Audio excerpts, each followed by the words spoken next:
Hello बच्चों, चलिए प्रश्न पढ़ते हैं। प्रश्न दिया है, छोटे आकार के लिपिड घुलनशील अणु कोशिका झिल्ली में से होकर तीव्रता से विसरित होते हैं, परंतु जलरागी पदार्थों की गति कुछ अभिगमनकों की वजह से सरल हो जाती है, जो रासायनिक रूप से डैश। यहाँ पर रिक्त स्थान है, तो हमें बताना है कि वे अभिगमनक जो होते हैं वे रासायनिक रूप से क्या होते हैं। तो इस प्रश्न की जो मुख्य अवधारणा है, मुख्य अवधारणा जो इस प्रश्न की है, यह इन अभिगमनकों के विषय में है।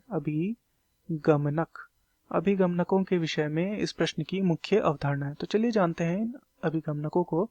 तो जैसे कि हमें यहाँ पर दिया गया है, जो लिपिड होते हैं, जो छोटे आकार के लिपिड घुलनशील अणु होते हैं, घुलनशील अणु जो होते हैं, छोटे आकार के लिपिड घुलनशील अणु जो होते हैं, ये कोशिका झिल्ली में से होकर तीव्रता से विसरित हो जाते हैं। तो ये क्या होते हैं?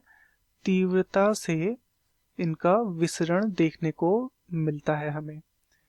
परंतु ये जो विसरण होता है ये क्या होता है कि जो जलरागी पदार्थों की गति जो होती है, ये कुछ अभिगमनक होते हैं, अर्थात एक प्रकार के क्या होते हैं?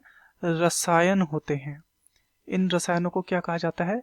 अभिगमनक कहा जाता है, अभिगमनक। और इन अभिगमनकों के माध्यम से क्या होता है, ये जो इनकी जो गति है, जलरागी पदार्थों की यहाँ पर जो गति होती है वो सरल हो जाती है। तो यहाँ पर क्या होता है? गति इनके माध्यम से सरल हो जाती है, अर्थात ये आराम से गति कर पाते हैं।